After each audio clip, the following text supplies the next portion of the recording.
Hello dear viewers, welcome back to our channel. I've brought you an exciting topic that you actually need in this moment. Very many people have already applied for the Algerian Government Scholarship and others are yet to apply.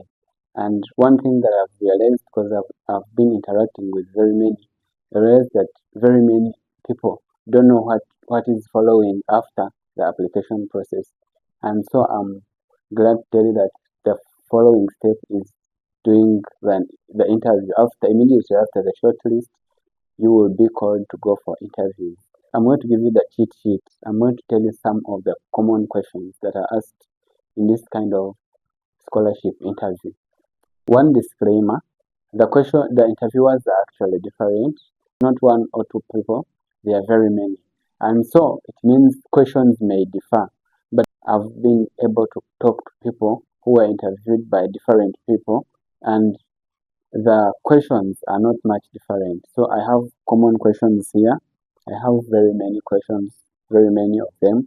I'm going to explain some of them. I'm going to first read the questions, then I'll give you, I will tell you how I actually answered on my side so that you will judge anyway. Maybe I was wrong. The fact that I succeeded, it's up to you to know and to do more research, and you will not be disappointed. More so, I have a lot for you. I have a package. I will be talking about how much one will invest in the whole process, like the approximate amount of money one may spend in doing processing this scholarship. Then I'll be able to tackle the education system of Algeria because it's a sensitive one. Like in the previous years, some people are awarded courses and you find someone is declining the offer. Yet people who go ahead to make research find that these courses are actually good and they come for them and they are very happy they are doing the courses. So I will talk about the courses and then the education system in Algeria, because for some courses, yeah, trust me, the education system is different from what we have back home. Yeah, but I'll talk about it and how you can use the time and data that you usually have to maximize and improve your CV. So I'll also talk about the culture shocks and then deep lessons that I've learned beyond classes. Then I'll also talk about the change of course and university. Many people have that question. I have a lot of package to give you, but I may not give it all in one video. Subscribe and hit the notifications bell so that whenever I upload the video, you get the information on time. You get the updates on time. You know, when you subscribe, you turn the notifications on.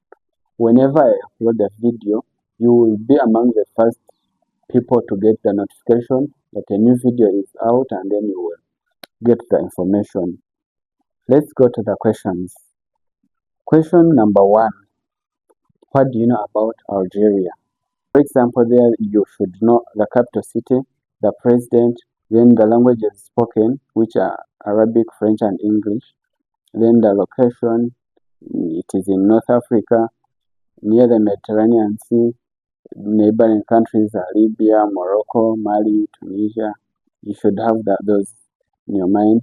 And then there are questions, expect questions like, where is your passport? I'm going to explain this because personally I applied without a passport. So they are going to ask you to present certificates for co-curricular activities. I also have to give you a hint on this. Personally, I didn't have any certificate. Then they are going to ask you, which course do you intend to do and where will you work after coming back to Uganda? You know, this scholarship, Algeria gives you the opportunity. You can study. If you finish bachelor's, you can go ahead and study master's if they are okay with it. If you don't want to do master's, they are still fine. They will give you your ticket and you go back to Uganda. They want you to go and give back to your country. They will not give you the opportunity to work here. So where are you going to work when you come back to Uganda? That's a question that you should be prepared for. And then they are also going to ask you something like, who will pay your ticket? You know, one thing that you need to pay for.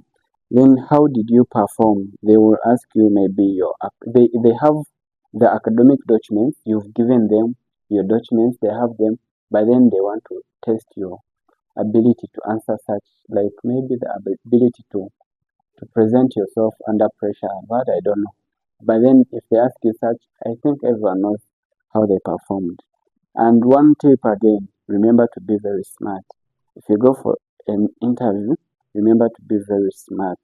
Like, I remember one time I went to submit some of the documents at Legacy Towers, Ministry of Education and Sports. And I had one document that was missing. Like, where I needed two photocopies, I had only one photocopy. Then this person was generous enough. She told me, because you're smart, let me print for you. I've seen some people who just come here when they're not smart. You know, other things you should avoid is, today I was talking to some colleague who went for the interview when he was in Jazz, like Manu Jazz. And he told me, like, they told him, what if the interviewer is biased and they are maybe Arsenal fans, like never to go for interviews in jersey or like political attires. Let's say you go in an NRM t-shirt, yet the interviewer is no person. So you may lose a spot on that. So be very careful about smartness. So let me get the questions. What do you know about Algeria? I've seen people actually worried. They are saying like, "Oh, interview, that's too much." But actually, this scholarship is one of the easiest scholarships you will ever get. Because me, I've been doing research on scholarships. I know how you have to write a personal statement to get recommendation from your former teachers and all that. For other scholarships, it's not the same here. The Algerian government is one of the easiest scholarships you can ever get. So don't panic. Just uh, just get that confidence and go face the interview. It's actually very easy and doesn't mean that you have to pass all questions. So these questions that I'm giving you, if you go when you are updated and if you know, if you have all the knowledge about these questions, there is no reason as to why you should not be confident to face this interview. Even if they ask you another random question that is not here, if you fail it, keep your calm and find a way to handle that question, to solve it. If genuinely, if it's really tough, you may genuinely say you do not know and you would love to learn more about it, or I don't know how you handle it anyway. Other questions like, where is your passport? Personally, I had no passport, but I had applied. What I did is I applied for the passport. But you know, when you're applying for a passport, they give you just the PRN, those 6 pages, a document having 6 pages. But this document is not enough to prove that you're applying for a passport because you've not paid. You know, after getting that document, you pay. Then after paying, you go and make an appointment for the interview, and then you go for interviews, and that's when you say your passport is under process. But still, at least if you have an appointment there, you've already paid, so you can show your appointment letter, and then they will know that you're processing it. But personally, I didn't even have the appointment letter. I had not yet paid. So how did I answer this? I told them I had started applying. They said, what shows? I showed them the document, that document that has the PRN. I know if you do not have it yet, if you've not yet started the passport application, you don't need any amount getting that document. But then they told me this is actually not enough because you've not paid. What shows? Then I said right away, like after here, I'm going to pay. Like I'm going to pay immediately after here. I'm going to the bank and pay. And did I even do it? No, I didn't do it. I I paid, like I waited for the shortlist of the successful candidates, and then when the shortlist came, that's when I went ahead and paid for the passport. And I'm not advising you to do that. If you have money now, a passport is a document that lasts for 10 years before expiring, and even after expiring, you just go and renew it. It's not as expensive as we think, it's just 250k. If you have the money now, go for it. To some extent, we are always worried what if I'm not awarded, but it's safe when you have it. So if you have money, the time you will go for the interviews, you still have some time, and the passport doesn't take that long, so you can process it. Then they asked for certificates of co-curricular activities, which I didn't have. I did not have any certificate, but I had served as a prefect for some time. I've talked to people who told me they had one certificate, others they had 10 certificates, others 14, and me, I didn't have any certificate. How did I handle this? I said my certificates are at home. I've been staying in Central, and my certificates are at home in Kisoro. And they're like, wait, this is an interview. You are supposed to send for them, and the parents will put them on a bus, and you get them, you come for the interview with them. And I'm not going to tell you what I said next, but just be ready for that. If you do not have a certificate, be ready to defend yourself. So, which course do you intend to do, and where do you intend to work when you come back? When you go back to the country, that's about you. You know which course. Just do research and know where you can work. And then who will pay for your ticket?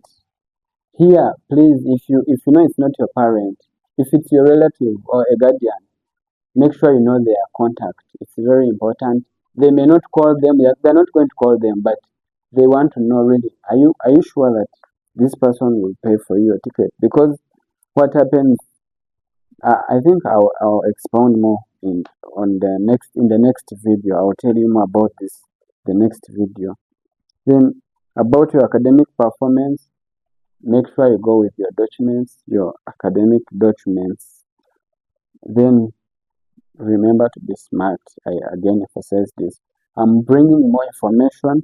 I have a lot of package for you, and I really want you to be ready for this and to succeed in this. So I know I might have some things, I might have forgotten some things, but that's why we have a comment section. Write anything that you want to know next. You write in the comment section what you want me to talk about in the coming videos. Yeah, let's be interactive in the comment section so that the algorithm will also help push these videos to very many people who also need this information. You know how we do it here? We are well wishers. We share to other people so that they also get this information just like we are getting it. Yeah, let's help a friend, a relative, a classmate, a stranger. Just share on your status, WhatsApp status, the WhatsApp groups, so that many people will get this kind of useful information. See you in the next video. Bye.